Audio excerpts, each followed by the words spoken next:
ስታገባ ግን ምን ተቀየረ? አይ ትዳር መቼስ ግን ኖ እንደ ትዳር ጥሩ ነገር የለም። አግባ ሙሉ አይደለህ። ሙሉ መሆን ከፈለክ አግባ። አም ሲሪየስ አግባ። ላይፍን ኢንጆይ አርግ። ችግርን ኢንጆይ አግቢ ይሻል። አግብተሽ ስትቃጠይ ዞሮ ያሙሻል ይላል የሆነ ቪዲዮ። ችግር የለውም። ትዳር ደሴት ነው። ሁሉ ሰው የራሱን ደሴት ነው የሚኖረው። አሁን አንተ ማታገባ ወይ ምርጫ በስተውብህ ወይ ደግሞ ሰዎች ላይ የምታየው ነገር ወደ እኔ እንዳይመጣ። ትዳር ፍልስፍና አይፈልግም። ምን ይፈልገው? ማመን። ትዳር በረከት ነው። ትዳር የሚሰጠው ፈጣሪ ነው። ትዳር እኮ የሰው አይደለም። እኛ ሰውኛ አርገን ለምን እንጣላለን፣ ለምን እንዲህ አለችኝ ምናምን እንላለን እንጂ ትዳር በረከት ነው። ታዲያ ትዳር የፈጣሪ ካልሆነ ለምን አግባ ትለኛለህ? ሰበቡን አድርስ ነው። ያላገባ ወንድም እንዲያገባ አድርስ ነው እኮ ሰበቡን። ኧረ አይ በቃ ችግር የለው እስቲ ይሄን ውሃ ሳትጠጣ ተቀመጥ ጠምቶ ፈጣሪ መጥቶ አያጠጣህም። ሰበቡን ታደርሳለህ። ምርጫ አታብዛ ወንድሜ። ምርጫ ስታበዛ የመጀመሪያ ችግር እዛ ጋር ነው። ሁለተኛ ደግሞ ትዳር ምሪት ነው። ፈጣሪ ነው የሚመራ። ምራኝ በለዋ በቃ ጌታዬ፣ በቃ ለኔ የምትሆን አጋር ስጠኝ በቃ። ከዛ በኋላ ምንም የምትወዳትን ሴት ብዙ ጊዜ አብረህ አታሳልፍ። ጥናት ቢልህ 6 ዓመት 7 ዓመት አብረህ ኖረህ ተዋውቀህ ነው። ትዳር ራሱ ጥናት ነው። ትዳር ራሱ ጥናት ነው። ኦርጋናይዜሽን አትጨርስም ማለት ራስህን አትጨርስም እንኳን ሶስተኛ ወገን ማምጣት። ስለዚህ በቃ በዛ ከተስማማ መቼ ነው ሽምግልና የምትልከኝ? ብዙ ዓመት በትዳር ቆይተሃል። ልጆች ወለድክ? 3 ሴቶች ናቸው ወንዶች? ሴቶች ናቸው። ሶስቱ ዋው። ሉክ አንድ አባባል አለ እኮ ምን ወለደ ሴት ወንድ፣ ምርጫው ያንተ አይደለም የፈጣሪ ነው። አለቅ። በተሰጠህ ነገር ደስ ብሎ የማታመሰግን ከሆነ በቃ ሌላ ችግር ውስጥ ነው የምትኖረው። በትዳር ግን ደስተኛ ነህ አንተ? እጅግ በጣም የእውነት ጎረቤት የማንንም ትዳር አያውቅም። በቃ እንዲህ የመረረ እውነት። ይሄ ለካሜራ ተሰብስበው እንትና ሲጣሉ አላየናቸው ሲተኙ ሳይተዋል እንዴ? ስለዚህ እውነት ለዚህ እኮ ነው ትዳር ደሴት ነው። ፕሌስ ትዳር ውስጥ ያላችሁ ሰዎች ስታገባ ወደፊትም ትምህርት ይሆናል። ሚስትህን እናትህ ላይ አትማት፣ የወለደች እናትህ ላይ ሚስትህን። ምክንያቱም ዛሬ ተጣላችሁ ማለት አንተ ስትታረቅ እዚህ ላይ ነች እሷ። ለእናትህ ግን ጠላት ናት። ጠላት አረካት።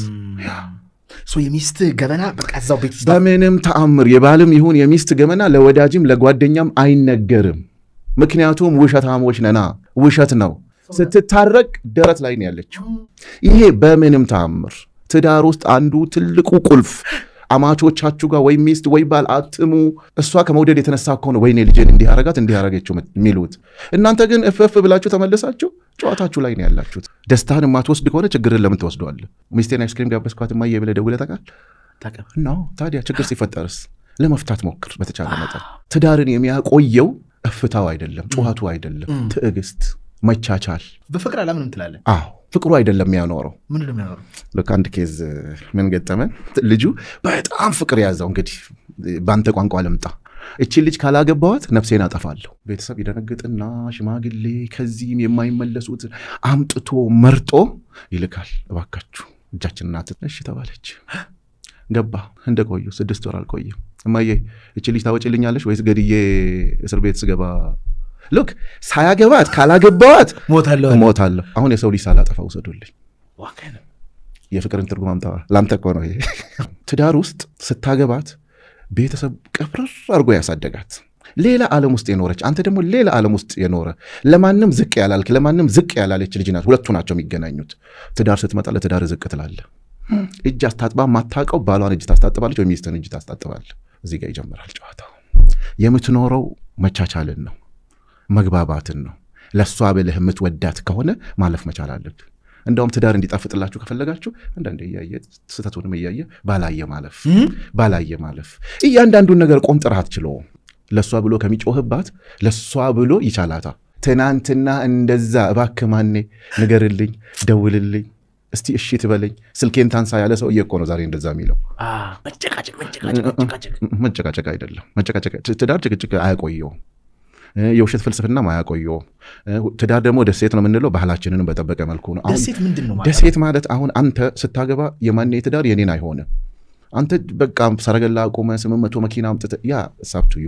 እኔ ደግሞ በሽምግልና ብቻ ኒካህ አድርጌ መግባት እችላለሁ። የኔ ነው። ሁሉም ሰው እንደ አቅሙ ነው የሚገባው። የሚኖረውም ደግሞ የሁለቱ ስምምነት ቤታቸው ውስጥ እንዳንተ አይደለም የሚኖረው። መሰል ይበዛዋል።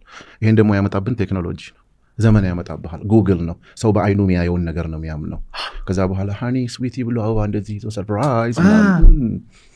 እሱ አይደለም እውነታው። ቻላታ እሱን አረክላት አይደል? አብረህ ቻላታ፣ ችግሯንም ቻላታ።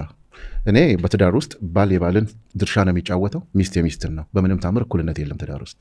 ነው ሴቶች እኩል ነው እያሉ ነው። ማይ ብራዘር እሱን ጋዜጣ ላይ አንብበ ሊሆን ይችላል። ኢን ሪያሊቲ ፈጣሪ እንደዛ አልፈጠረም። ማን ይበልጠው? ማንም አይበልጥም። አንተ ባል ሚስት መሆን አትችልም። የሚስትን ቦታ መውሰድ አትችልም። ምንድነው ሚስትነት? ሚስትነት እናትነት። አየህ ምንድነው ባልነት? አባትነት። አንድ ነገር ልንገርህ፣ አባትነትን በምንም ተአምር ስትፈልግ መሪ ትሁን፣ ስትፈልግ ዶክተር ትሁን፣ የፈለገችን ትሁን አባት መሆን አትችልም። እሱም በተቃራኒው እንደዛው መሪ ይሁን፣ ጠቅላይ ሚኒስትር ይሁን፣ የፈለገ ይሁን እናት መሆን አይችልም። ስለዚህ እዚህ ጋር ሁለቱ ሲገናኙ በመጀመሪያ ደረጃ የምታገባው ለእኩልነት ነው፣ ለአጋርነት ነው። የትዳርን በረከት ለማግኘት ነው ወይስ ለእኩልነት? ለሪንግ ነው የምትገባው? ለውድድር ነው እንዴ የምትገባው ወደ ትዳር? ምድር ላይ ካሉት ስንት ቢሊዮን ሴቶች ውስጥ መረጥካት እኮ። ልትገፋፉ ነው ትከሻ ለትከሻ? ወደ ትርጉሙ እንመለስ። መጀመሪያ ያመጣሃት ወደ ህይወት አጋር እንድትሆን። ዳሮች ፈጥነው እየፈረሱ ነው። በአንተ ግምት ለምን የሚሆን ይመስላል? ፍቺ በጣም አለ፣ በጣም አለ። አሁን እኔ እዚህ ውስጥ ምለው እንደ ኤክስፐርት ምለው ምንድን ነው? ፕሊዝ ተቻቻሉ። በቃ መቻቻል ከአቅም በላይ ከሆነ ግድ ነው። ምርጫ የለህም። ገባ? ወደማይሆን ነገር ከምትሄድ ምርጫ የለህም። ለምስ ቅድም ስናወራ አንድ በጣም ምርጥ ነገር አወራህልኝ። ትዳሬ ስኬታማ ሊሆን የቻለው ኤክስፔክቴሽን ዝቅ ያለ ስለሆነ ነው ብለሃል። እስቲ ወደዛ ጠለቅ ብለህ ግባልኝ። ልክ ትዳር ውስጥ ስትገባ ከሚስት ለምን ሁሉን ነገር ትጠብቃለህ? አሁን በሁለቱም ሳይድ ያለው ለምንድን ነው እንደዚህ ማኔን የምጠብቀው? እኔ ማድረግ ያለብኝን ለቤቴ ማሟላት ያለብኝን ማሟላት አለቅ። ኤክስፔክቴሽን እኮ ነው ትዳር ውስጥ መከራህ የሚያበላው። ሌላው ደግሞ ህይወት ውስጥ እንደዚህ አይነት ውድድሮች አሉ። እንትና እኮ እኩል ነው የተመረቃችሁት፣ እኩል ነው ያገባች፣ ለሚስቱ እኮ እንደዚህ ይገዛላት፣ ለሚስቱ ይሄን ያደረገላት፣ እንኳን አደረገላት። ማን ነው እሱ? ነው እሱ። አንተ የምትኖረው እንደ ቤትህ ነው። ስትመርጥም ስታኖራትም እንደ ቤትህ አኖራት። ገባ? አትበድላት። ሴት ልጅ አማና ናት። ቻላታ ቻል ምን እንደሆነ ታውቃለህ? የትዳር አንዱ ፈተና እኮ እሱም ማለፍ ነው እኮ። አልጋ በአልጋ እንዲሆንልህ ሁሉም ነገር እንደምትፈልገው እንዲሆን። ይኸውልሽ ውዴ፣ እሱ ከሚስቱ ጋር የሚኖረው የራሱን ዓለም ነው።